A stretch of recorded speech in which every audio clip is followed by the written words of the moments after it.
Steele Plus Tour Week 9. And up for you today, I've got 7 free selections for you. A lot of great information. Now, remember last year, I only did a Phil Steele Plus Tour. I think we started at the end of September. We did it every Friday. This week, I am putting up a Wednesday one each week. So make sure you check out the news and notes every week. I am putting some selections in there. Of course, a lot of great, interesting information for you. And when you're on here on YouTube, make sure you subscribe. Always a plus. It's absolutely free, naturally. Hit the like and let me know what you'd like to see down here. I'm always interested to see. Someone mentioned a couple weeks ago they'd like to see more NFL information. I put a lot of NFL on this Wednesday information one, plus some free selections. So after you watch this video, make sure you check the Wednesday one out as well. Make sure you subscribe. Make sure you, of course, hit the bell. Then we let you know whenever a new one comes up. And as mentioned, leave me a comment. All right. As you can tell here, I'm looking ahead to next week already. I start to look at next week's games on Friday generally. BYU's playing Utah State next week. We're not going to get into that now, but that's what's on my screen. Let's start off with the first game this week. Pick number 1. And we're going to take a look at a situational game. And we're going to go to one nobody's really looking at. New Mexico State. Yeah, I know. They're 0-7 this year. And they're taking on Georgia Southern. Now, Georgia Southern last year had a great season. They were my number 2 most improved team coming into the season, or number 5 most improved team coming into the season, excuse me, and finished with a 10-3 record. And when you look at Georgia Southern, it was a great season last year. Now, they did benefit from plus 22 in turnovers. You saw that in the turnovers equals turnaround. They said the record probably wouldn't be as good this year. Right now, they're 3-3. And the reason I like New Mexico State over Georgia Southern, first of all, they're getting 14.5 points here. Give an example, my computer's got the yardage at 386 to 300, which is only about a 7-point difference. Look at Georgia Southern's last 2 wins, by 3 points over South Alabama and by 3 points over Coastal Carolina. An interesting thing on this Coastal Carolina, it was 30-27, so you're thinking high-scoring game, right? Well, actually, let's click on the box. And we see that this thing heading into overtime was 10-10. So they only had 10 points. They had only allowed 10, but it was 10-10 into overtimes. It was not a 30-27 game. So once again, if you just look at final scores, you're thinking Georgia Southern put up a lot of yards here. They did not. Most of that came in overtime. They only had 10 points during regulation. Now, New Mexico State's on an interesting situation. Look at this. Last week, they had a bye. That bye helps them prepare for the option. As you can see, Georgia Southern still does run the option. Look at the pass numbers. Look at the amount of times they pass per game. Look at the rush numbers. When you have an option team, if you have a bye the week before playing them, that's great. How important is this game to New Mexico State? Well, they got a bye next week. It's the only game in a 3-week stretch. And New Mexico State, while 0-7, I want to point this out. They lost to Washington State and Alabama on the road in the first 2 games. Got blown out. But a lot of teams get blown out by Alabama and Washington State. Now, in the last 4 games, at New Mexico, they lost by 3. Fresno State played a good game. They only lost that game by 13. Liberty, they lost by 7, but actually outgained them by 62 yards. And even last week, Central Michigan, they only lost by 14. Their last 4 losses have only been by 9.2 points per game. So while they're 0-7, while their numbers aren't great, they're getting outgained by 133 yards per game. You can see the last 4 weeks are only minus 55 yards per game. They're putting up 396 yards per game on offense. Georgia Southern, meanwhile, offensively is averaging 95 yards per game below what their opponents come in allowing. So that's a plus as well. Georgia Southern, the last 2 weeks, only won their games by 3. Georgia Southern's off a game against Coastal. They've got a Thursday night game against App State. That's national TV, Thursday night, App State, the team at the top of the Sun Belt. This game is sort of meaningless to them right now. That App State game is the one all the players are looking forward to. National limelight, TV, and meanwhile, New Mexico State is off a bye with a bye on deck, preparing for the option. A lot of good advantages here. Plus, another thing with the Phil Steele Plus, and I tried to show you all the different things. If you click on right here, the opponent, you get the last 22 years matchups at your fingertips. And as you can see, New Mexico State's actually covered 4 of the last 5 games here against Georgia Southern. The one game they didn't cover was last year, but 4 out of 5 they've covered, so they've done well in the series. Great situational play, and Georgia Southern's offense not doing all that hot this year. So I'm going to take the 14.5 with the 0-7 New Mexico State this week as your first play, your situational game. Now, generally, I always tell you that you're going to find your value is in the games like this. New Mexico State, Georgia Southern, nobody cares about. You're not going to find a lot of value in the marquee games of the week. But we're going to do a big game breakdown and give you a selection off it as well. We're going to take a look at Auburn and LSU and how I line it up on Phil Steele Plus. As always, put the visitor on your left, put the home team on the right. So that's always a big plus. Let's go ahead and click on LSU over here and Auburn over there. Here's what we find when I look at this matchup. Now, first of all, LSU is a 13.5-point favorite against Florida and beat them by 14. Auburn went into Florida and lost by 11.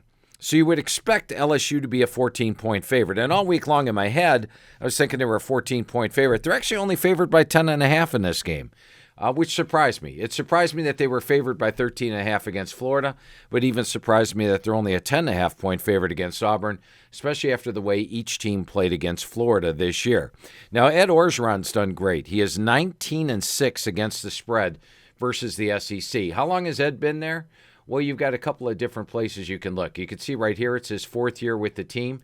Or if you look under last 40 years results and come down here, you can see when the coaches were there. And as you see, Les Miles was there for a 2-2 record.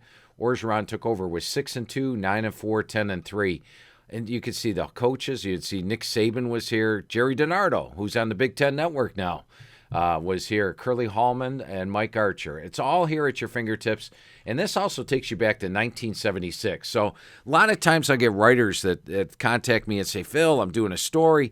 Need to know when's the last time this team was a 4-touchdown underdog. And I just send them these pages and say, do your research. It's all right here. You've got this on all 130 FBS teams. You got it on the NFL. You don't have it on FCS, but you do have it on all 130 FBS teams. Okay, so we know that Ed Orgeron is 19-6 against the SEC. He's won his last 4 as a home favorite. LSU is perfect against the spread versus FBS teams this year. They've covered every game. This game is a half-point technical loss. During the week, they were about a 51-point favorite. I think they moved to 51.5 Saturday morning. We're not even going to count that. If you just look at FBS games, they've won all 6 against the spread this year. They won their last 2 against the spread last year. They covered against A&M despite losing the game in 7 overtimes. They covered against UCF. So LSU's on an 8-game win streak against the spread.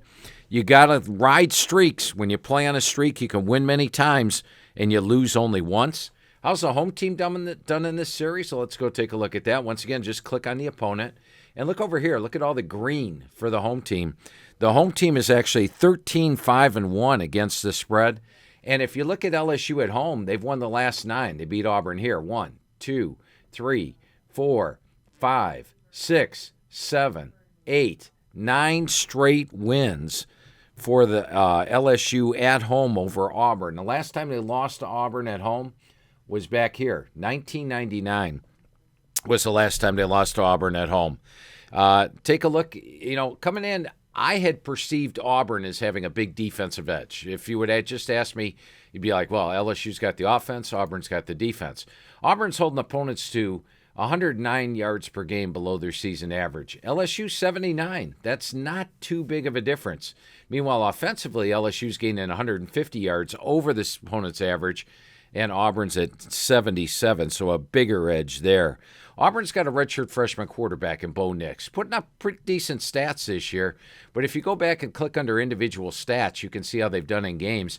At Texas A&M, 12 of 20 for 100 yards with the 1-0 ratio. At Florida, 11 of 27 for 145 with the 1-3 ratio. And once again, this is available for every team. We're even going to have it up for the FCS. We had it up for them last year. We'll have it up for him a little later on this year, especially by the time the playoffs roll around. We'll have this up for you in the FCS. But that's something you can click on. It's right here, individual player stats, available for all 130 teams, and they are all updated every week. So as we see, Bo Nix on the road hitting just 48% with a 2-3 ratio against A&M in Florida. And how about this? Look at their home and away. Auburn is averaging 530 yards per game at home, just 361 on the road. This game's in Death Valley. And look at LSU's defense. They're allowing 248 yards per game at home, 415 on the road. So while their defense, you look at this 530, didn't look great, they're only allowing 248. That includes the 457 they gave up to Auburn.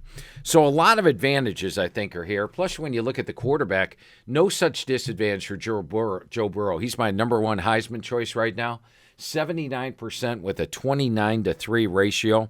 So I always say stay away from the big games. But in this one, I actually like LSU, minus the 10.5. So I'm putting it out here as a selection on your Phil Steele Plus tour. It's my big game breakdown, LSU minus 10.5 over Auburn.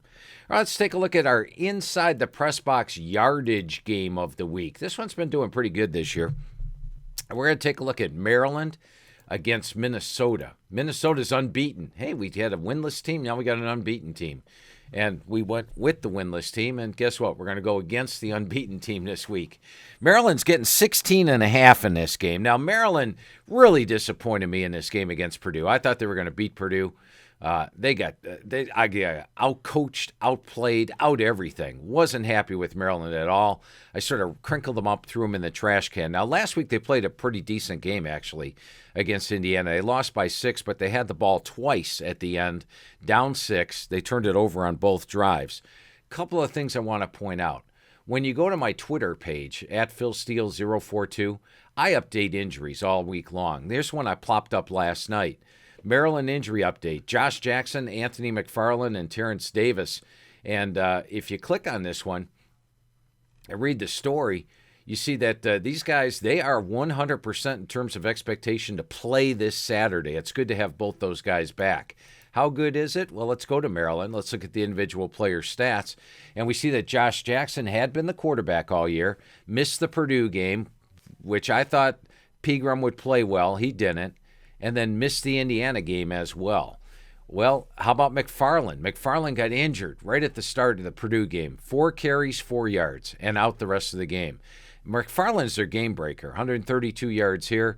We can go back. You can go back and take a look at last year, for example.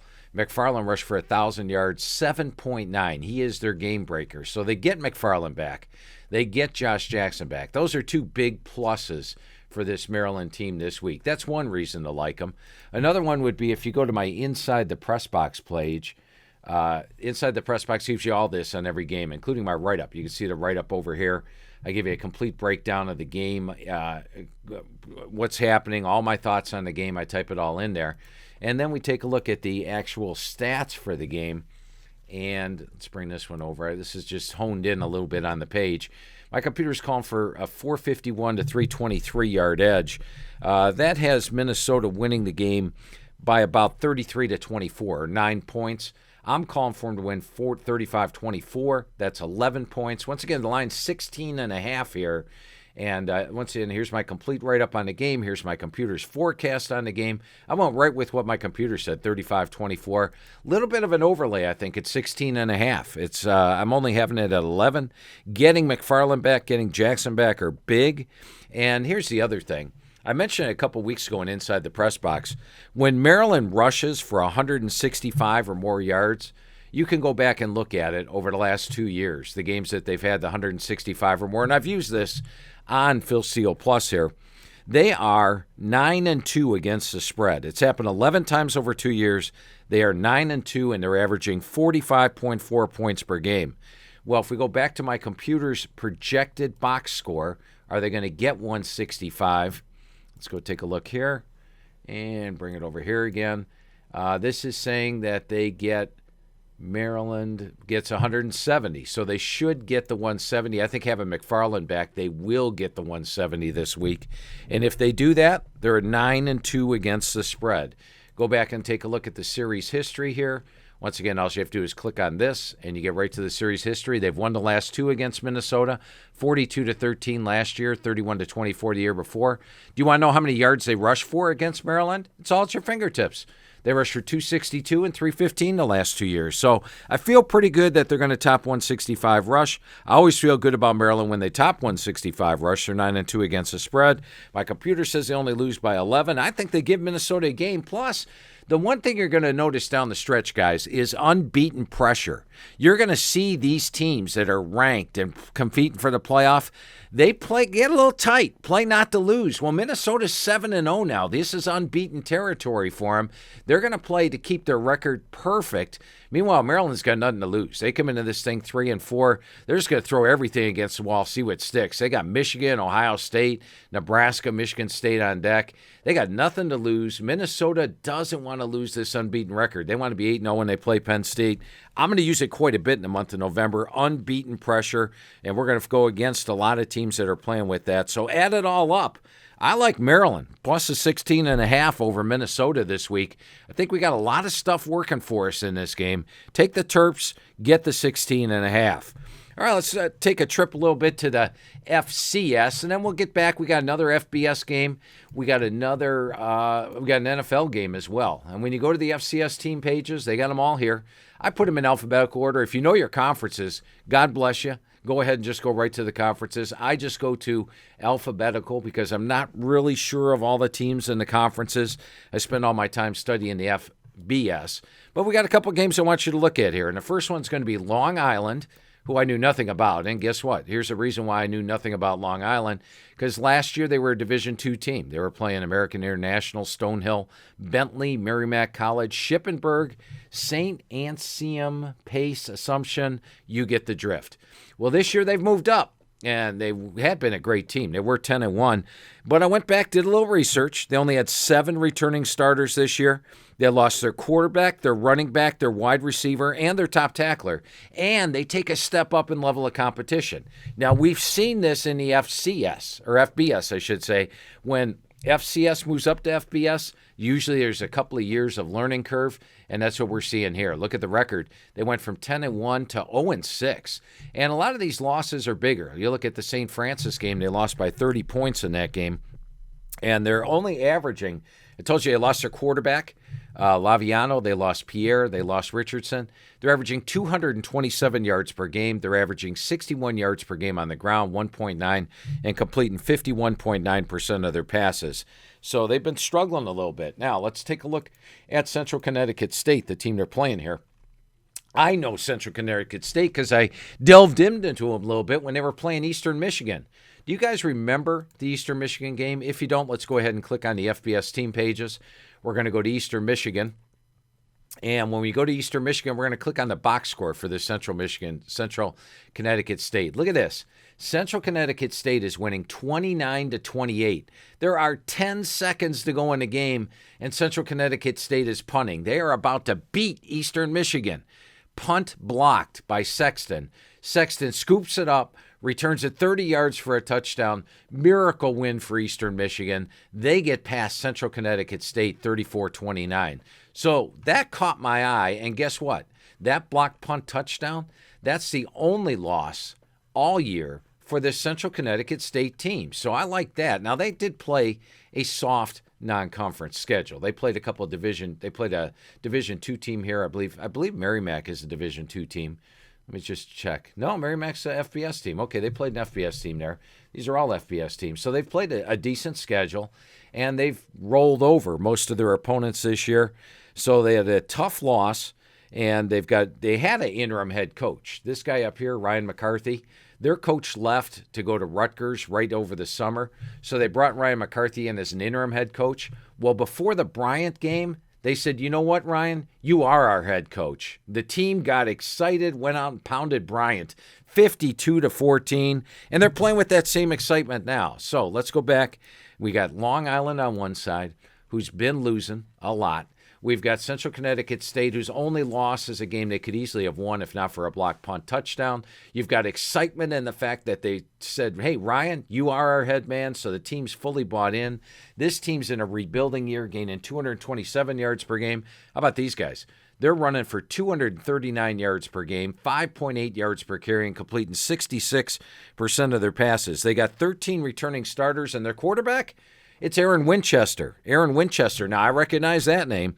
He was a PS number 145 and originally signed at Georgia State. Did get some action in for Georgia State. Not a lot.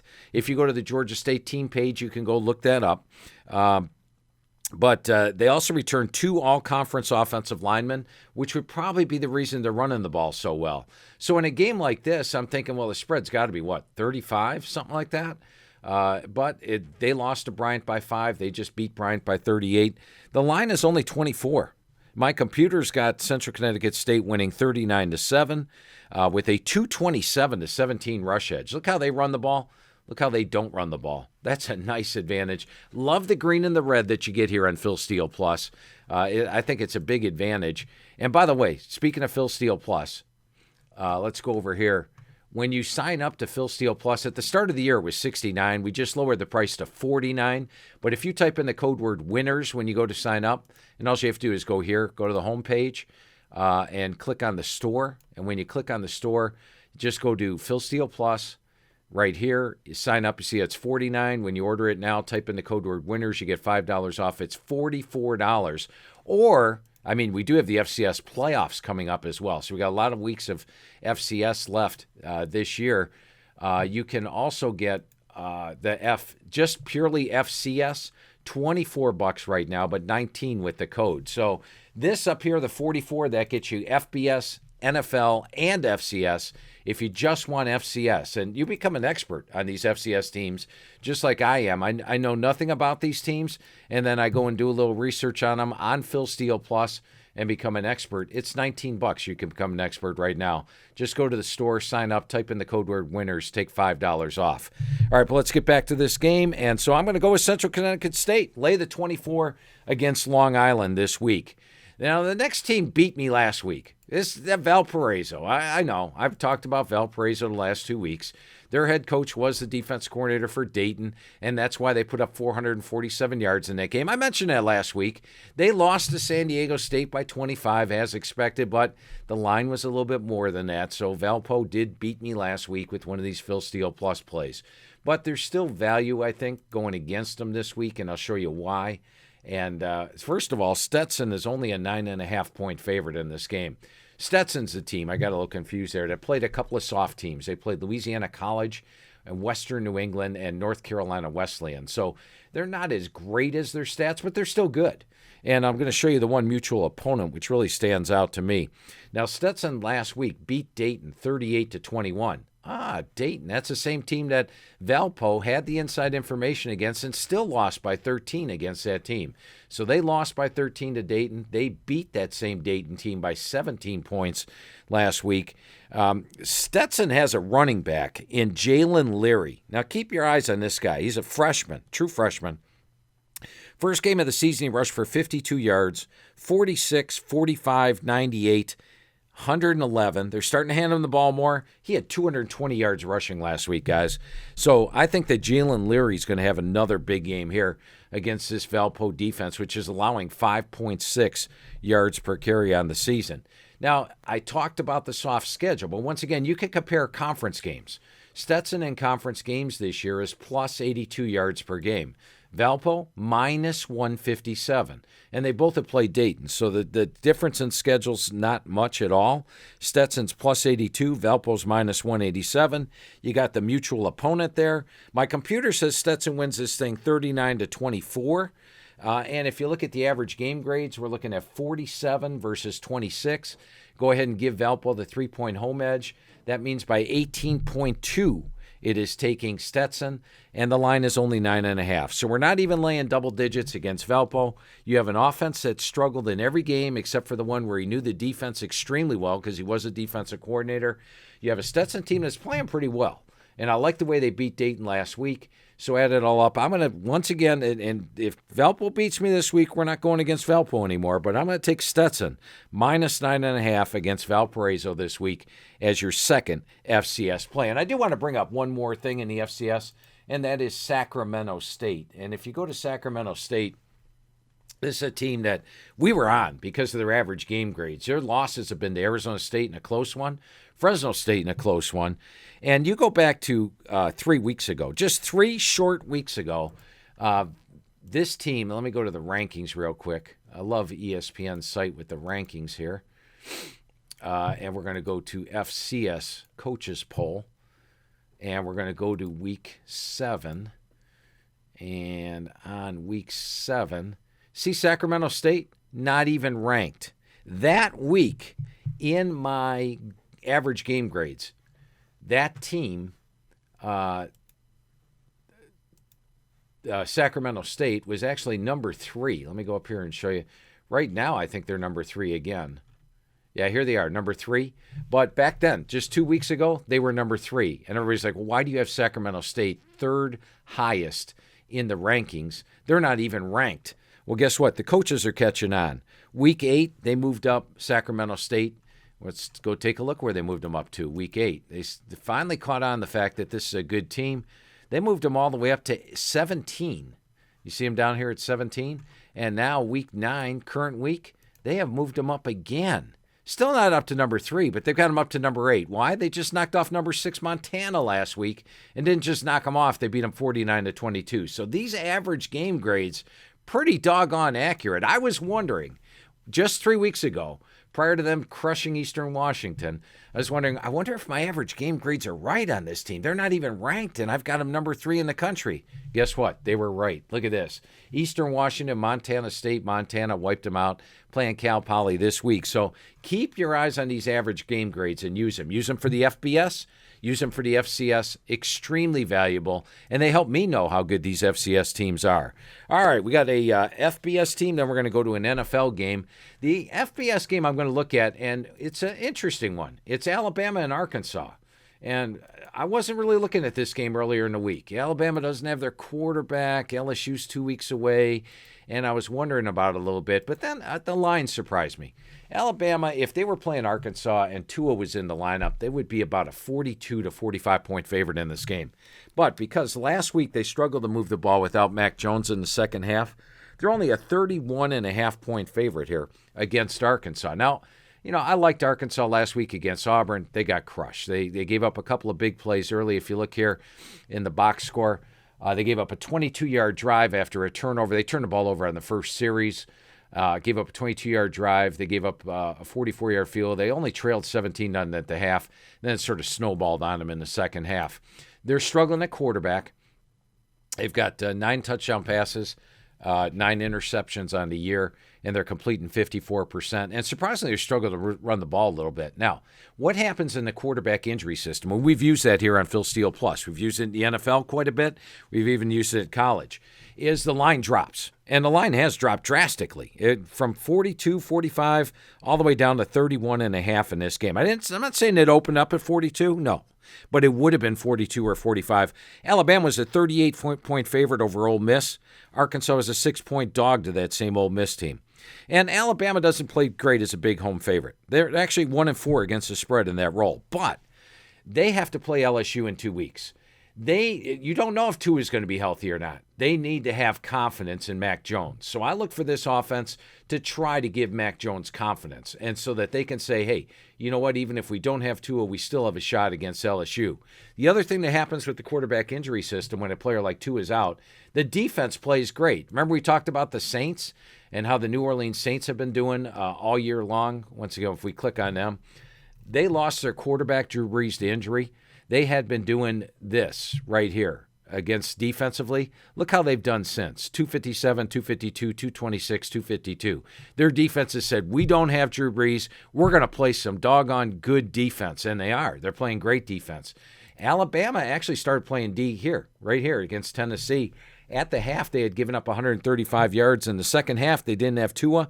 They allowed under 100 yards. I expect this defense to play well again. They have a lot of young players. I expect the offense to try to get going. And all Mac Jones has to do is throw a couple of short passes to Devontae Smith, Judy, and Ruggs. And these guys take it to the house. They're that type of team. Also, the run game should be able to do well. I think you're going to see Alabama rally around the fact they don't have Tua, show that they're not just a team made of Tua. And once again, you get the benefit of the line at 31.5. And here's why I think they can run the football. If you go to FBS once again and you click on Arkansas, look at the run defense in SEC play. They're giving up 239 yards per game, 5.0 yards per carry, and 67% completions. That's a lot of red for Arkansas, especially on the ground. Bama likes to run the ball. Jones will throw to his dangerous receivers. The defense will play great. I'm going to lay the 31.5. It's the patented quarterback injury system. It's been working quite well for Phil Steele Plus Tour so far this year, and let's use it again. All right, let's wrap it up with our NFL play this week, and I always like to show you what we got going on in the NFL, and we're going to take a look at the Oakland Raiders against the Houston Texans, and this is a workbook page for you this week, and I'm going to show you the workbook as part of the reason why I like this game. Let's click on Houston here, and we got Oakland. Here the two teams are. All right, let's take a look at the workbook pages for this one now. Open up the workbook on Oakland. And this is our workbook that we put out. This is on paper. You keep track of your team. It gives you all this spread information, and it lets you dive a little deep. Look how the Oakland Raiders have done versus non-division. Oakland's not in their division as an away dog. How about 1-5 last year, 1-2-1 the year before? In fact, if you add in this year, the Oakland Raiders are 2-8-1 against the spread. Now they do okay, I think, in their division. Well, actually, they're not that great as an away dog in their division. 1-2, 0-3. What's their overall record as an away dog here? 2-7, 1-5-1. Now they did cover, I think, this year in their division earlier. Nope, they're 1-2 this year in division away dogs. So they're not a great away dog. The Houston team, I remember Houston from a couple years ago, and we're going to go back to the scorebook again. This time for the Houston page. Houston was a great home favorite. It was an automatic play. This was gravy time here. They finished good in 14, I believe, as a home favorite. Let's see. Didn't cover that one. Tennessee, they did beat 45-21. But then all of a sudden, 4-1, 5-1-1. It was an automatic play on Houston. Now, the last couple of years, Vegas has overcompensated a little bit. It's evened out. But if we take a look how they've done non-division home favorite. Now, naturally, the division teams travel there every year. The non-division ones usually don't. 2-1, 2-0, 4-0, 2-1, 2-3 last year. And so far this year, it added all up. Over the last 6 years, Houston is 13-6 as a non-division home favorite. Oakland is 2-8-1 the last 11. And some other interesting things. When's the last time these two played? They met in the playoffs back in 2016. That was the last time they met. It was in Houston. And as you see, the final score is 27-14. But the actual final score here, the Raiders scored late. It was 27-7. The Raiders scored with 8 minutes to go. So Houston pretty much dominated the last time that they met. And that was an Oakland Raiders team that was in the playoffs. I don't think this Oakland team will make the playoffs. Oakland's last home game, look how their last home game was this year. Let's go back up to this year for a second. They were at home against Kansas City, on the road to Minnesota, on the road to Indianapolis. This Chicago game is in London, a bye at Green Bay, and now at Houston. Their next home game's 11-3. It's been a long time. And meanwhile, for Houston, same thing. They haven't really been at home, but they are now. It's their only home game in a 5-week span. They've got at Kansas City, at Indianapolis, home, at Jacksonville, bye, at Baltimore. Actually, in a 6-week span, it's their only home game. So you got to feel they're excited. They're at home. They're off a loss. You got to like that. They've got 3 losses. They can't afford many more in the division. This is a Houston team I consider a playoff contender with Deshaun Watson hitting 69% this year. So add it all up, you've got the non-division, home game, off a loss. I'm going to take the Houston Texans minus 6.5 over Oakland. There you go with your Phil Steele Plus tour this week. Let's hope we have a better week than last week. Last week was a losing week here for Phil Steele Plus. We need to get it rolling again, and I think we gave you a lot of solid logic, solid reasoning. Do make sure you check out that Wednesday one. I got a couple of free plays up for you there, and I really appreciate you watching. Don't forget to subscribe, and thank you for taking the Phil Steele Plus tour with